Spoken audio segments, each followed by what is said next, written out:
Before we get into this week's podcast, I'd like to encourage you to go visit Confined Space Coffee. This is safety-grade, premium coffee crafted with the same precision and care that goes into confined space rescue planning and operation. Plan your work and work your plan with Confined Space Coffee. Men at the Movies listeners can get 10% off their first order by putting in MATM in the coupon code. Elevate your work. Coming up on the Men at the Movies podcast, I have a conversation with Greg Allan Martin. He shares his story of growing up in Little Rock, heading off to law school, being a prosecutor in LA for 30 years, and now stepping into a major role on the TV show Shadrach. Following your dreams doesn't always lead to glory and fame, but doing the things that align with your core values. In Greg, I see a man who does justice, loves mercy, and walks humbly with God. Join us as we dive into his story.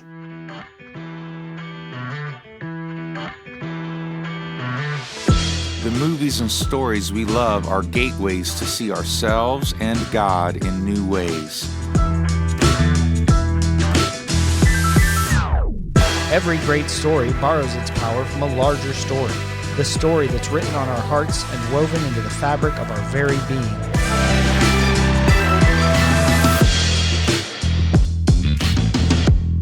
Hello and welcome to the Men at the Movies podcast. My name is Paul McDonald, and before I intro my guest, who's I'm very excited about, Greg Allan Martin, I have to tell the story of how we got connected.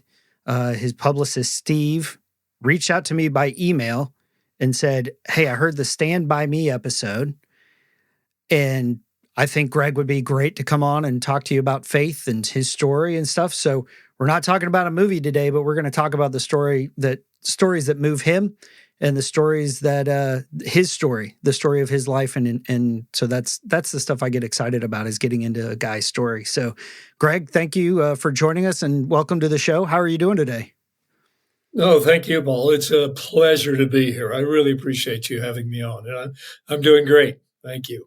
Well, it's like I said, it's something I'm really excited about, and I think so before we get into the stories that you love, I want to hear about your story first, because you've been involved in some pretty cool roles, like you've interacted with some pretty cool guys and women there up on the different screens, small and large. And so, how did that happen? How did you get into acting? And we'll kind of go back from there, I think. Okay. Well,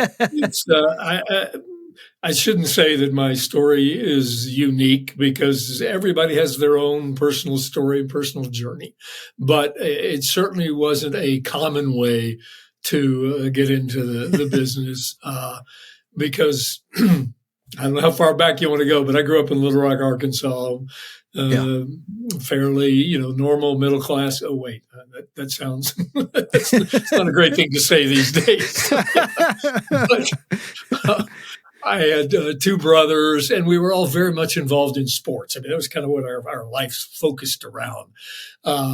Football, basketball, baseball. We were big swimmers back when swimming was just getting started back in Arkansas and in the South. But the good thing is my parents, my dad especially, always made sure that we understood that term student athlete. There was a reason why student came first. So he was always very adamant that, your grades, your studies, everything comes first, or you don't get to play. And that was a great thing. I'll always be grateful for that, because what ended up happening, I ended up eventually getting a football scholarship to Vanderbilt. And I specifically chose Vanderbilt because they played Division I football, and they're having a great year this year. They beat Alabama. That's right. Beating Alabama is a big thing for Vandy. Oh, my gosh. It was amazing. Yeah. But it was Division I football, but it was the best combination of big time football and great academics. So I'll never regret that choice. I had a great time doing it, and went from there into law school. And then that led to an almost 30-year career as a Los Angeles County deputy district attorney. So the truth is, for most of my life, I have not been primarily an actor. I've been a prosecutor. But I, all along the way, had this interest in theater. I did some church plays when I was growing up, did a couple of things locally in junior high, but football and studying was so consuming in college. I just didn't have time to pursue it. But when I got into law school, ironically, they had this amateur theater company in law school. So all of the plays were written by and produced by and acted by law school students. Oh, and wow. I just had a blast doing this. But still, it was just a hobby. And then as I said, started working as a deputy district attorney in Los Angeles County. And for a while, I didn't have time to do any theater there. But eventually, once I got settled in, found a theater company. It was actually a Christian theater company in Los Angeles at Hollywood Presbyterian Church, the legendary, historic Hollywood Presbyterian Church. And while I was a district attorney, I managed to do probably 25 plus plays with them over the years. Wow. So I would do trials during the day and do theater at night. And I would always tell people the reason I had to do that was because an audience of only 12 people at a time during the day was just not enough for my ego. So it was always a hobby, and I'm sorry for going on so long, but just to finish the timeline there, I retired from the DA's office a couple of years ago, and that has allowed me to more fully dedicate myself to acting. So I'm really enjoying the opportunities that God's providing now. That's awesome. What took you from Vanderbilt in Arkansas up to LA? Well, I had gone to law school up in Boston and stayed around, worked in Boston for a little while at a management consulting firm.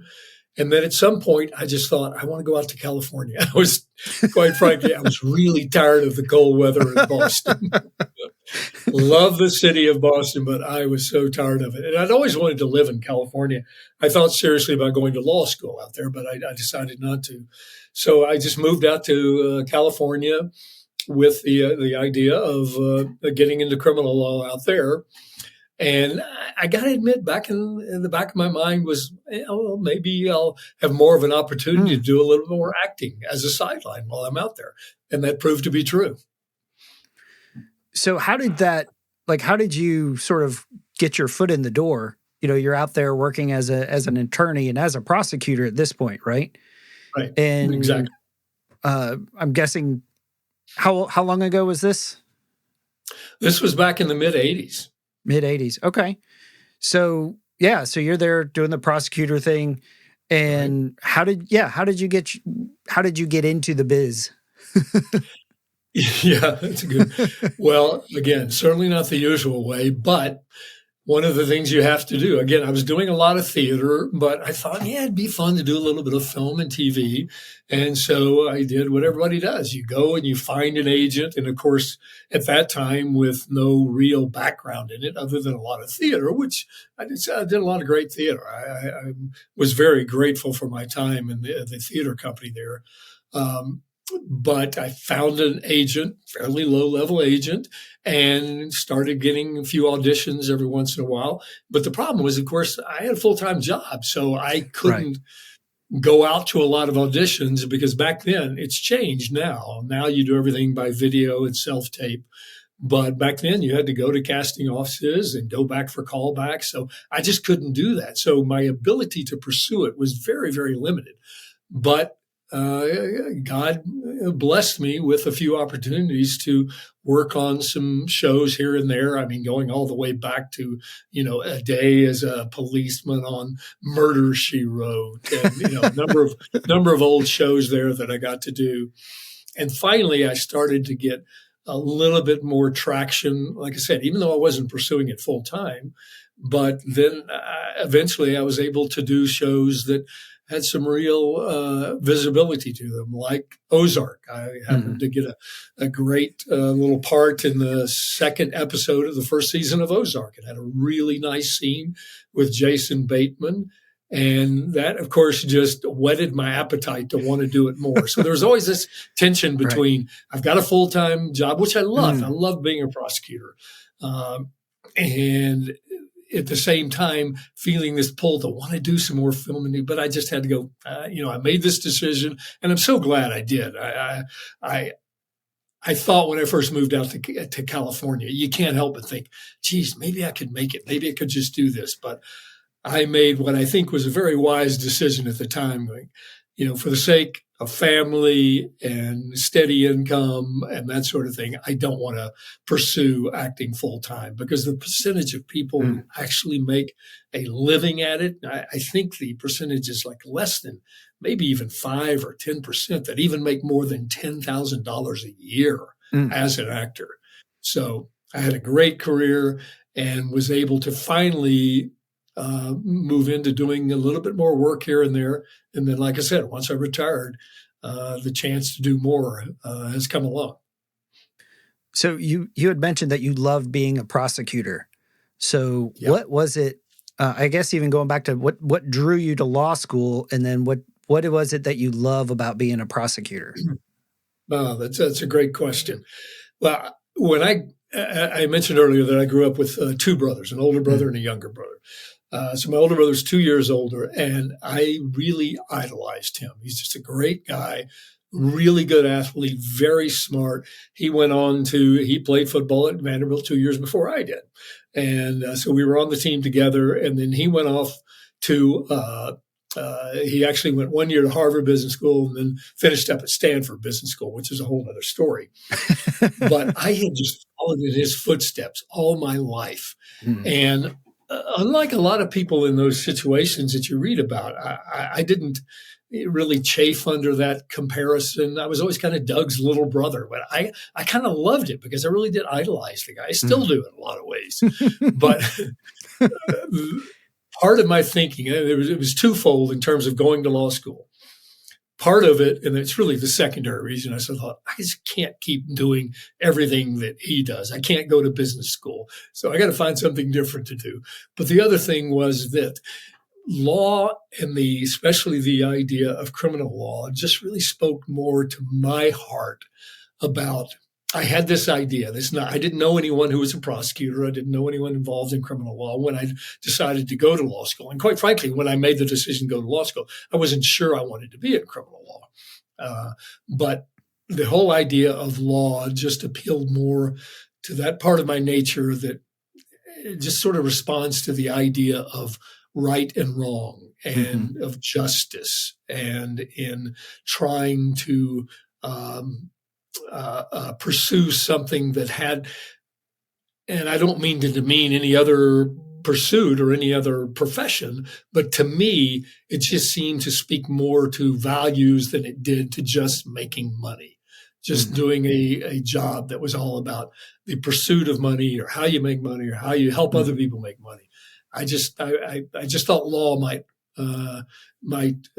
appeal more to my, inner value system. And, it's really interesting because so many, I was just talking with a friend of mine about, like as we get older, we talk about kids these days and how they all want a job that means something to them, that, they find their calling and their purpose, and it's all wrapped up in this job that provides financially for their family. And it's interesting to see you sort of did experience some of that being a prosecutor, where most people were like, oh, they might say, you didn't pursue your dream of being an actor, and you could have had it big. But you're like, no, actually that was like, they both can be dreams. Right. Yeah. And you were even pursued or provided the opportunity to pursue that, even as you were following in pursuing your career as a prosecutor, and still getting sort of your bucket filled with some acting gigs, right? Yeah, absolutely. But, growing up, part of my dream was to, be a husband, be a father, and raise kids and provide for them and all that kind of stuff. So, yeah, the possibility of doing that as an actor and really hitting it big is there, but it is a slight possibility.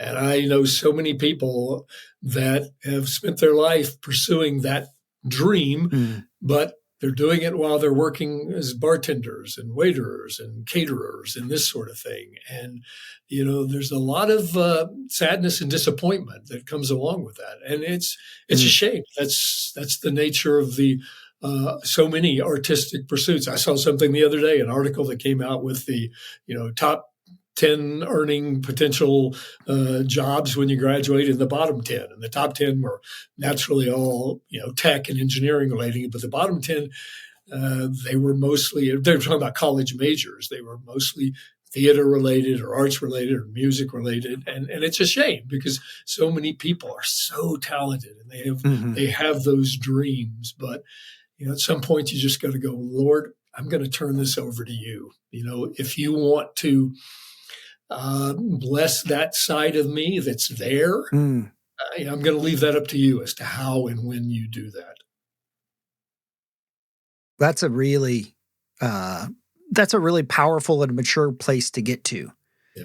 Is to, again, I was down in Florida visiting a friend of mine this week, and we had a lot of really deep conversations. We didn't do much. We just sat around and talked for like 3 days. That's a great job. Like you said, the story of Mary and Martha, where Mary's sitting at Jesus' feet, and Martha comes out and she's like, "What? Jesus, make Mary come help me in the kitchen." And he's like, "No, she's doing what she should be doing. Yeah. She's doing what she needs to do." And that attitude for us as Westerners, as Americans, that is kind of opposite of what we think. We think, strive, pursue, bust your butt, race out of the courtroom to go hit, but to like do a rehearsal or to try out for a part, but to have that maturity to sit and say, yeah, this is something I'd love to do, but God, you're going to do it. You're going to provide the opportunities, even without me chasing and striving and doing all the things that everybody tells you to do, right? Yeah. Yeah. And, we all have these plans, especially as you were talking about it, when you're young, about these dreams that you have, the plans that you have. But you know the old adage, if you want to make God laugh, tell him your plans. But as I got older and got to be more involved in doing acting, I mean, there are a couple of things here. One is that I was able to do a lot of theater. And theater just speaks to my heart more than anything. I think most actors will say that, the ones who've had a chance to do theater. There's just nothing like the experience of being on stage and doing it live.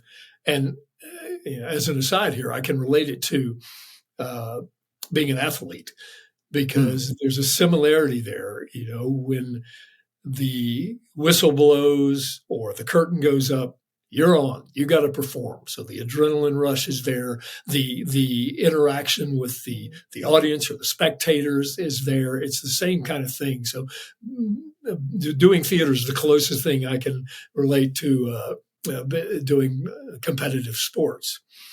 But the other aspect of it is, and of course, a lot of this maturity comes as you get older and you look back and you can see how God has orchestrated the journey along the way. Because there were certainly times when, I'm not making a ton of money working for the government, working in the DA's office. I'm not making near the money that I not only would have made if I'd made it big as an actor, but not even the money I would have made if I'd gone to a big law firm. But I made choices that I thought would speak to my heart. And I love Tim Keller. God bless him. And he died way too young. But I remember one of the quotes that he said was, God always gives you what you would have asked for if you knew everything that he knows. And I thought that's just so profound. We just don't know. He has a plan, and it's so often different than the plans that we have. But I just look back and go, I have just been so blessed with the journey that he has taken me on. Yeah, so I feel like this would be a good time to talk about that of when did sort of God enter your life? Because reading the article in the Voyage LA that Steve sent over, seems like there's always been that presence. Yeah, I grew up in again, cliche, a Christian home. But remember, this is time back in the 50s and 60s. It was just a different era in this respect.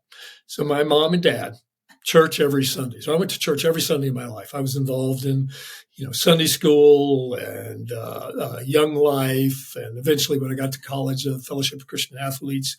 But it was just part of who we were. But at the same time, there were not, Bible studies in the home or life groups, and it really wasn't even discussed a lot in the house. We said grace before meals, and then we just go to church. So yeah. I didn't get a lot of instruction in the home. My dad or mom didn't sit down with me and talk to me about these things. I mean, when I had questions, they would answer them, but it was just sort of like, this is who we were. We were just, quote unquote, a good Christian family. Mm-hmm. So I grew up, I think, with a lot of really naive ideas about faith. One being, of course, because, most things came kind of easy to me then, sports and school. So I had this really naive, and you could say even completely backward notion that, I was a good kid, and things went well for me because I was a good kid and because I was a good Christian. It's like, if I do things, if I believe in God, then things are going to work out, because it's just kind of the way it seemed. But interestingly, it's very strange to say this nowadays, especially what's going on in elite universities, because they are just such a hotbed of liberalism and either atheist think or agnostics. It's just, you don't hear a lot about Christian faith on campus, but they're there. The Christian faith is there on so many campuses. And when I got to law school, I was involved we had a little Christian group that was there. But more so than that, I got to be friends with, probably 12, 15 really close people in my initial law school class. And these were the smartest people I have ever been around. I was intimidated. I really think I was the token Arkansan that they let into law school that year. But what was interesting is part of me was, it's not like I wore my faith on my sleeve, but, people eventually, they find out that you're a Christian or that you believe in God. And I was a little bit trepidatious that I would be, kind of ostracized for that, or that they would denigrate or mock my faith. But to the contrary, I had a number of really close friends who would just go, hey, why do you believe that stuff? I mean, isn't that stuff just all kind of myth and nonsense? I mean, tell me about that. Why do you think the basic underlying question there was, how can a smart person believe what you believe? And what that did was it forced me to think, wow, do I believe this just because I grew up in that Christian home? Is this a cultural belief for me? Is it just something that I was taught and I went to church and Sunday school, so that's what I believe? Or is it really true? So that started, and it's great that this happened while I was in law school, because I was starting to be trained in how to think analytically and critically, do research. So I started reading, Josh McDowell, Everything That Demands a Verdict. I started reading other apologetic works and just really started studying. And the result of all that was not that I came to doubt my faith. It was that I came to the absolute conviction that, wow, I don't believe it's just because I grew up with it. I believe it because it is true. It not only fits my worldview and my value system, but it's true. I believe now in the evidence for the resurrection of Jesus Christ and the entirety of the historicity of the Bible, all of it. And it's so, ironically, as I said, going to law school strengthened my faith. That's really cool. And it's continued to grow ever since then.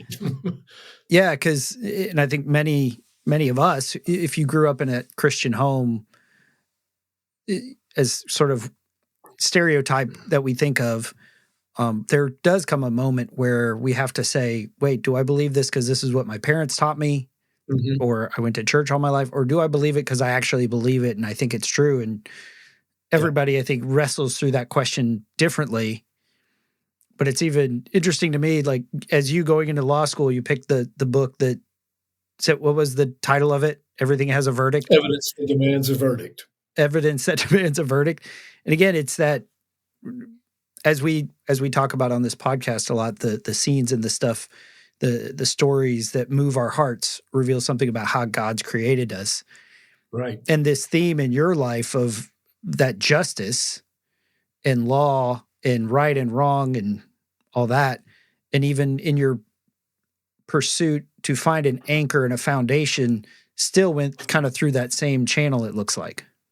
Yeah, absolutely. And it really did inform what I did as a prosecutor in so many ways. I had on my desk a little plaque with my favorite Bible verse, which is, I know you're familiar with, Micah 6:8. For what does the Lord require of you but to do justice, love mercy, and walk humbly with your God? And that threefold aspect in that verse was really important to me and something I tried to remember every day. In fact, backing up a little bit, I remember when I went into the DA's office the very first day. At that time, the DA in Los Angeles County was Gil Garcetti. And I came in with a class of maybe a dozen other young prosecutors. And I'll never forget what he said to us that day. He goes, from this moment on, you have both the privilege and the responsibility of doing what is right. And that really meant a lot to me because that's what I wanted to do as a prosecutor. I wanted to do what was right. Now, that's not to say that every prosecutor, every, law enforcement person does what's right. We all know that in every profession there are bad apples. But for me, I wanted to keep that in mind. So the Micah 6:8, do justice. That was my job every day to make sure that justice was done. But the second part of that, love mercy. There is a way to do justice, but at the same time, understand the need for mercy when it is called for. I was absolutely committed that I would never prosecute a case or take it to trial if I didn't fully believe in the guilt of the person I was prosecuting.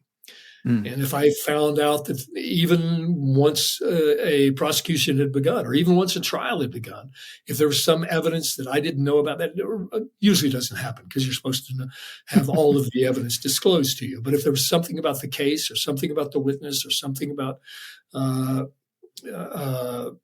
any of the facts involved, that I had to take a step back and go, wait a minute. I'm no longer sure about my ability to prosecute this truth. I'm no longer sure if what we are claiming as a DA's office is true, that I'm not going to take it to trial. And the great thing about at least my experience in the DA's office was the leadership we had in the DA's office at the time. I could easily go to my superiors and say, I don't think this case is here. I don't think we can prosecute this. And I was never questioned on that. I always had carte blanche to do what I felt like was right. And the third part of that was to walk humbly with your God. In any profession where you have a degree of power, which is certainly true in the DA's office. And unfortunately, I don't think that what I'm about to say is true in a lot of law enforcement agencies these days. You have to keep in mind that you're not God. Mm.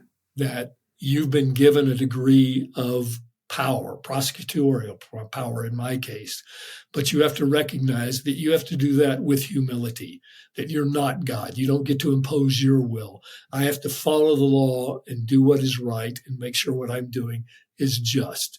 So those three things, the justice, the mercy, and the humility, were very important to me throughout my entire career. Wow, that's really awesome. And even the story you said of, when you're pursuing justice, but then you're also loving mercy, it's almost, the scales of justice come to mind, and both of those have to be balanced and weighed in tension. But then you said when something would come that would make you question the guilt of the other person. I think that's the living out, the walking humbly of saying, wait, what I thought, am I wrong with this? Is this, I believed this, new evidence came to light, and to have the humility to go to God and go to the evidence and sort of all the things, and to say, oof, am I right in this? Right. Because humility is a challenging thing to strive for, to chase. Exactly.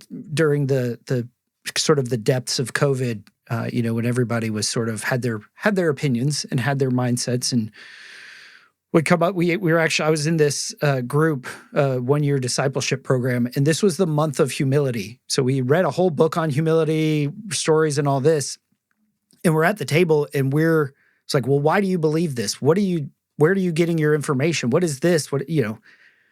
And it came down to, well, here's why I believe what I believe. I might be wrong. Yeah. But it's not really based in what I think. It's what's based in these people that I trust think. Right. Which I think is an expression of, well, I believe this and I trust God. So I'm going to trust him to tell me if I need to turn here or turn there, or if I'm right or wrong, and sort of release the results to him. Yeah, absolutely. Yeah, that's why the Bible talks so much about pride and so much about humility. It reminds me of, I don't know if you're familiar with Frank Turek. I listen to his podcast a lot. He's got a podcast called I Don't Have Enough Faith to Be an Atheist. And he's very, very good. He's incredibly smart. He speaks at college campuses and events all over the country. But he jokes about that with humility. He goes, yeah, I'm thinking about writing a book called How to Be Humble in 10 Easy Steps and How I got there in 6.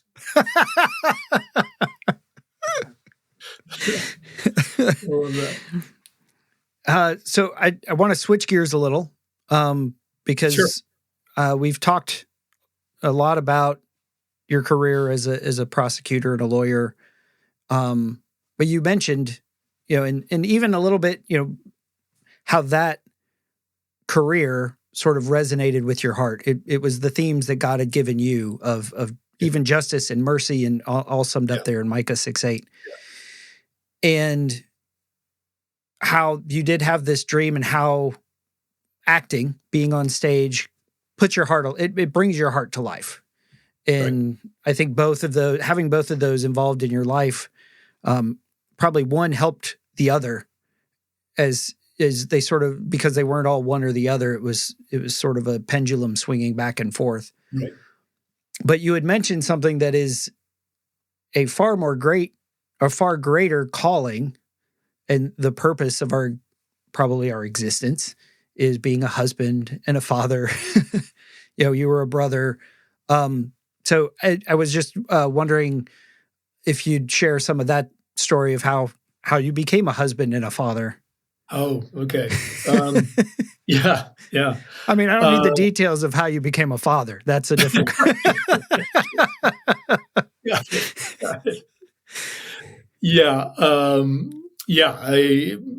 It was just something that always meant a lot to me.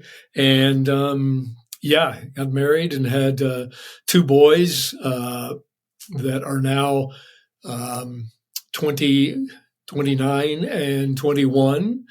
Started late, and one of them is living in Santa Barbara and working, and just told me last night he's about to get engaged, which is great. Oh, congratulations. And then I got a younger boy who is a senior at Texas Christian in Fort Worth at TCU.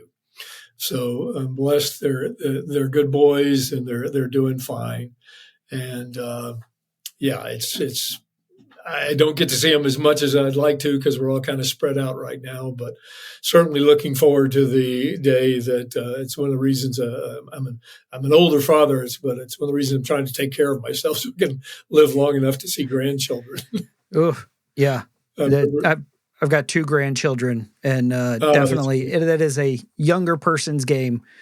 Yeah, it is. 7 and 5 now. So yeah, that's in great. those early years, physical therapy is now part of our budget.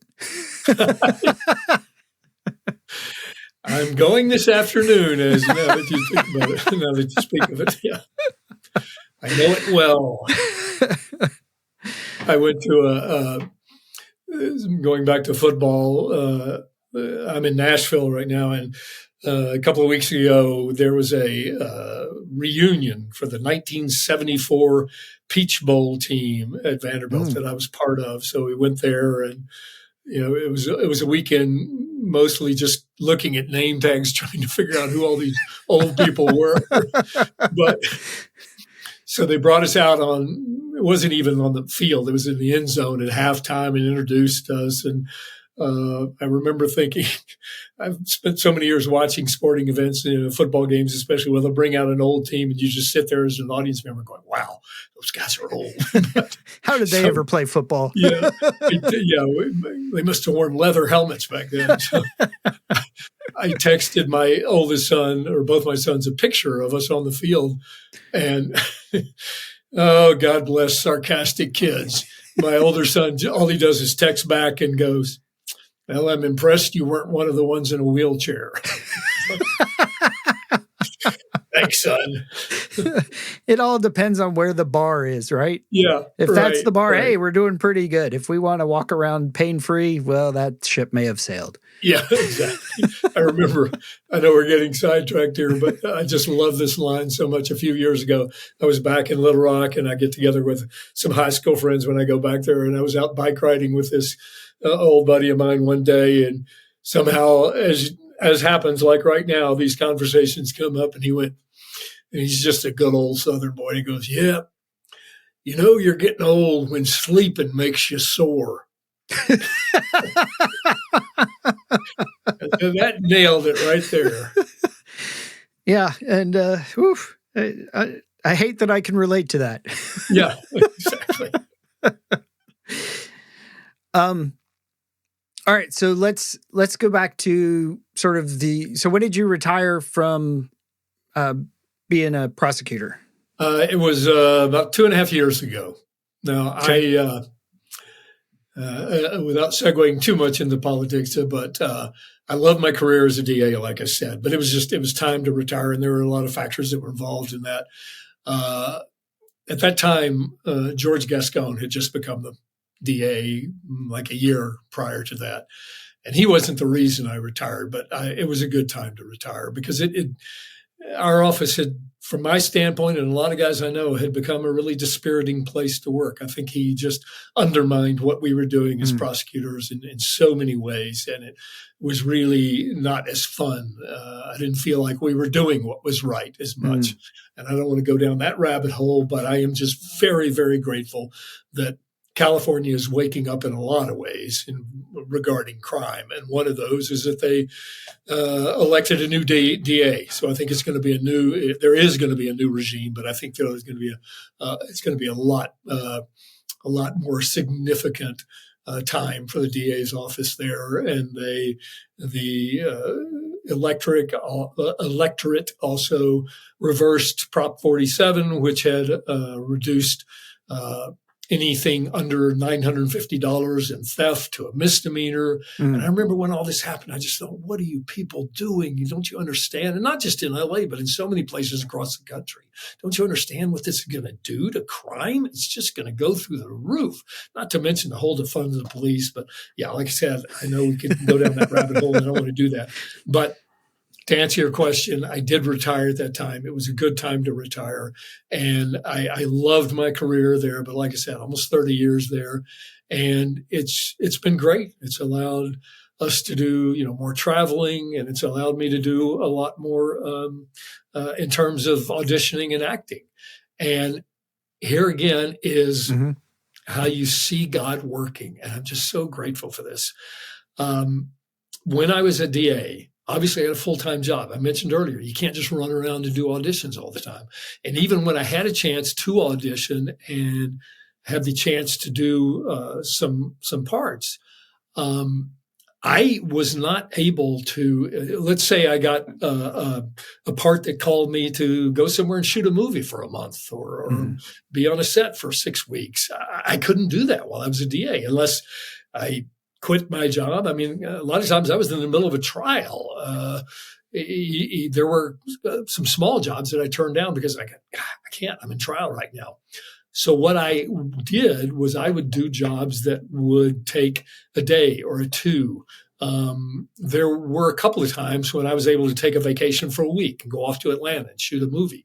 So I was really grateful for what I had. But when I retired, it was like, okay, God, I'm out here now. I want to do projects that mean something to me, but somehow glorify you. Not every Hollywood project does that, obviously. And I'll say right now that there are great projects out there. They require bad guys in them. So I was actually watching, it's kind of guilty pleasure for me, one of those Taylor Sheridan shows called Tulsa King. With starring Sylvester Stallone, and it's pretty funny. But I only mention that because I don't know if you know who Neil McDonough is. If you saw him, you'd recognize him. He has been in so much stuff. He is a fantastic actor, but he is a very, very strong, committed Christian and family man.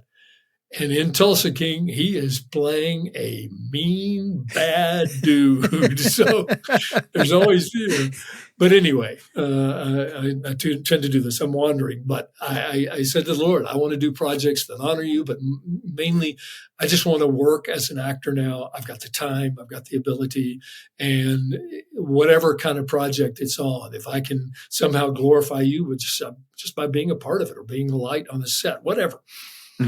And 3 months after I retired, I got an audition for this show called Shadrach. And it's a wonderful family show, but we can talk more about that. But to the point I'm making right now, it required me, because it was for a series regular, and I got the part, but I had to go to Atlanta. We shot it in Covington, Georgia, which is just outside of Atlanta, for 6 weeks. If I had gotten that while I was a DA, I couldn't have done it. I would have had to turn it down or quit. But it came along 3 months after it was just a confirmation. I just went, thanks, God. That's pretty cool. And so I was able to go out and be part of this wonderful series for 6 weeks. And I'd love to talk to you about that series. Yeah, man. You're reading my mind, because I was like, oh, let's tee up Shadrach. Yeah. So what appeals to you? What appealed to you about that project? Well, whenever you get a script, to me, everything about the world of film and TV goes back to the writing. Yeah.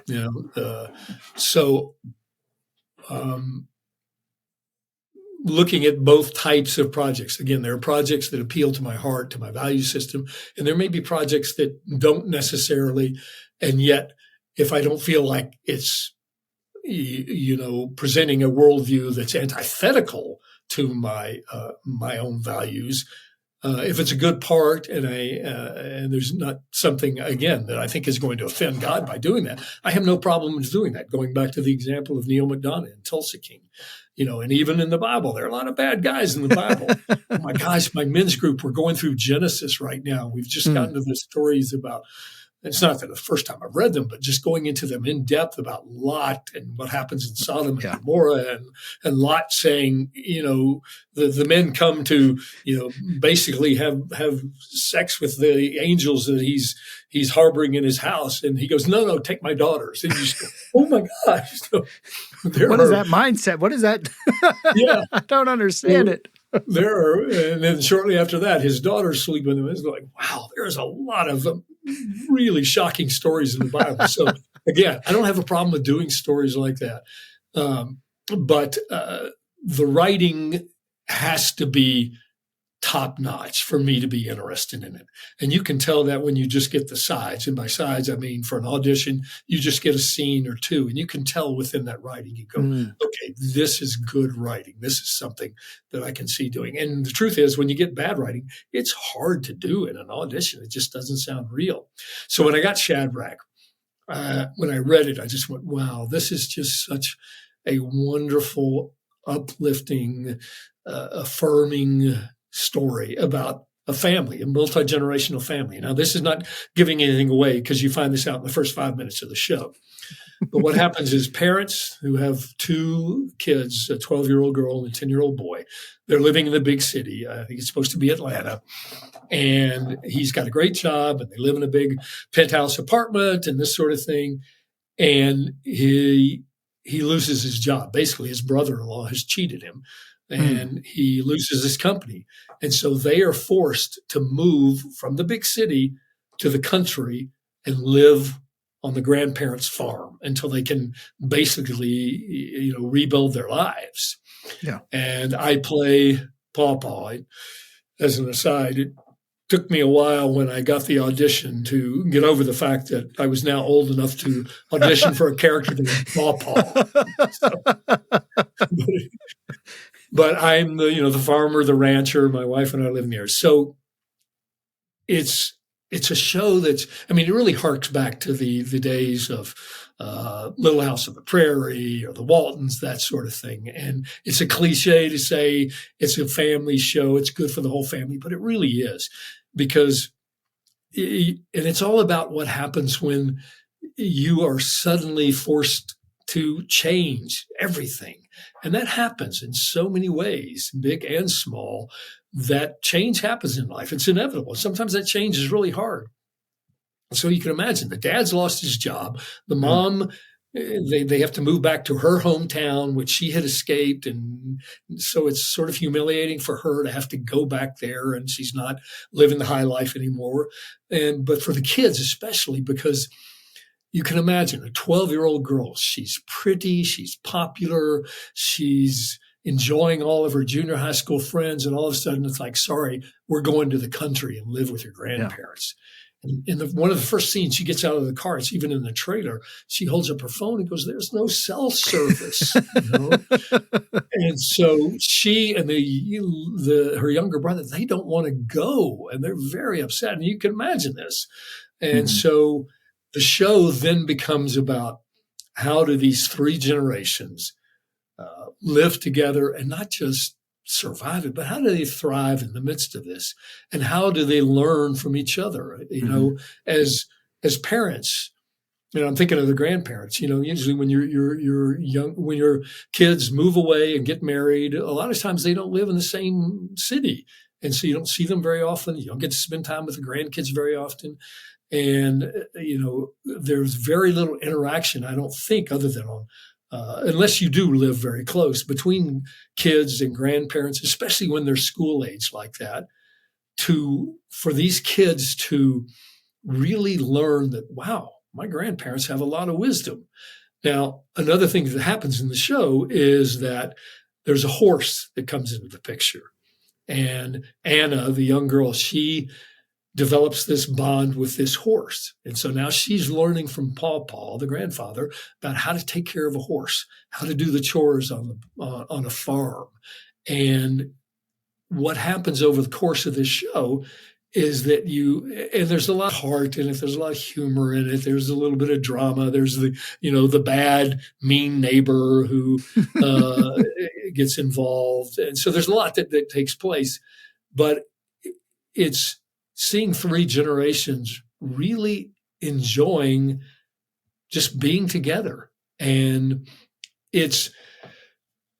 I'm hesitant to say it's a faith-based show. It's just more of a family series, because these days when you say faith-based, and this could be another discussion, some people go, oh, that's going to be cheesy. Right. That's going to be, corny. And yeah, there's some, corny aspects to a show like this, but it is not preachy. They don't throw it in your face. There's no conversion stories, and it's not like the old-time faith-based shows. It's just, this family's kind of like mine growing up. They say grace before meals, and, they go to church, and on occasion they'll say, hey, let's just pray about that. But they don't make a big deal about it. It's just who they are. And so I love that aspect of it. It's just like you see a family who believes in God and just how they get through things together. It was on the Great American Pure Flix channel.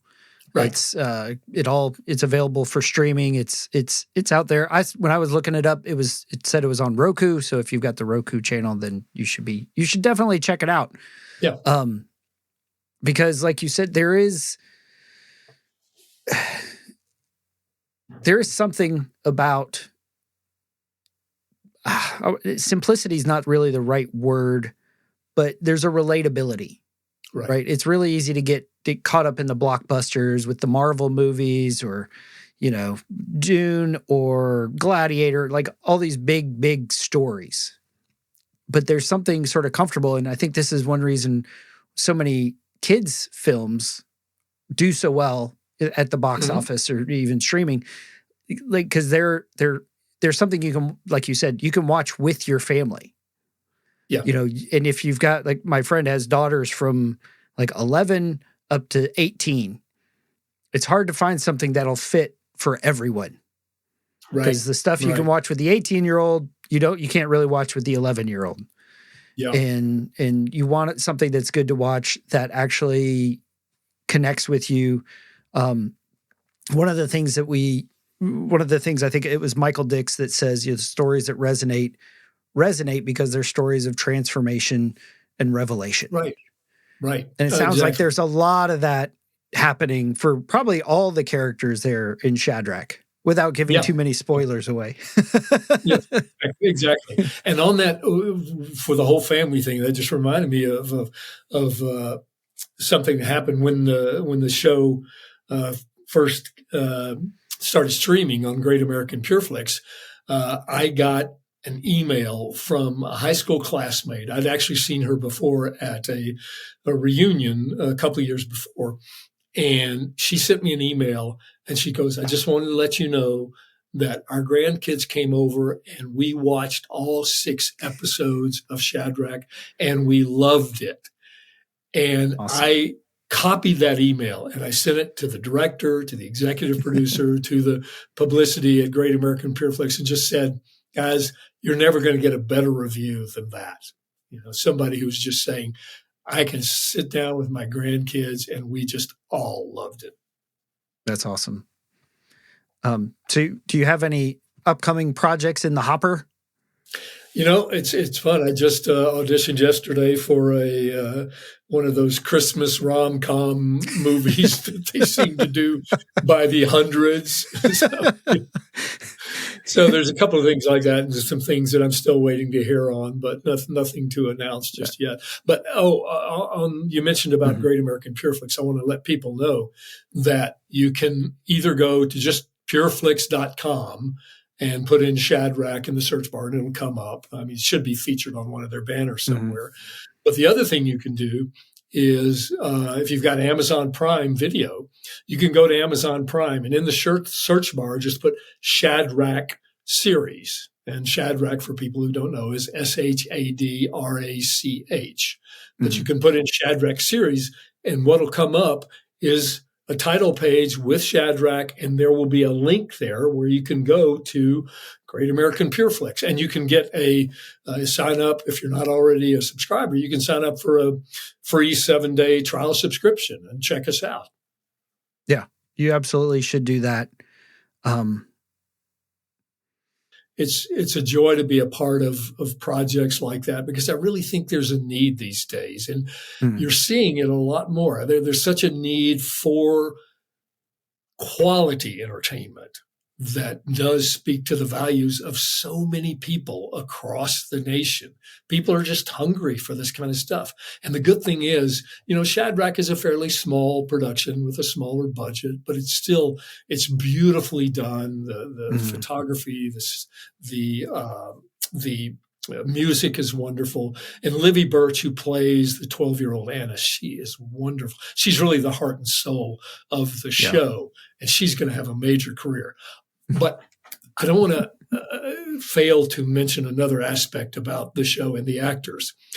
The 10-year-old boy was played, he's actually older than that, played by a phenomenal actor and young boy named Cale Farron. Now, Cale suffers from a rare blood disorder called Fanconi anemia, which attacks the bone marrow. It makes you susceptible to leukemia and other forms of cancer. And one of the hallmarks of that is that his hands turn inward at the wrist, and he has no thumbs. So it's like he's got claws on the end of his arms. And he is just Cale, the actor, just this delightful kid who's just full of joy, always cracking jokes on the set. And that's kind of his personality in the show, too. He's really the humor in a lot of ways. But going back to what I was saying about the faith aspect not being something you're hit over the head with, it's just who they are. Well, the same thing about Cale and his disability. It's just who this family is. They've lived with him all of his life, of course, and it's just part of who he is. And he goes around and he rides the horse. They involve him in everything. He's got this little claw of the hand, and he's going around giving people high fives.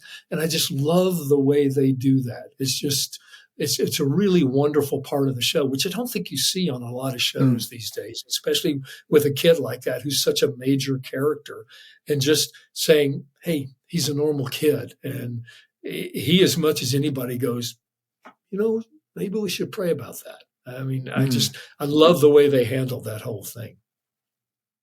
That's awesome. So Greg, thank you very much for your time. This was everything I was hoping it would be. Exciting getting to deep dive into some of your story and some of who you are. We say that you don't really know a man until you know his story. So I appreciate you sharing your story with us. Well, thank you, Paul. I really appreciate it. I really enjoyed talking with you. All right. So this has been Paul McDonald and Greg Allan Martin talking, yes, about Shadrach, but a lot about what it's like walking with God and living out that Micah 6:8 to love justice, to act justly, to love mercy, and to walk humbly with God. And from everything that we've talked about today, that's the man I see in front of me. So I appreciate that time and who you are. And it's just much appreciation to you, man. And so check out Shadrach. Yeah, check out Shadrach.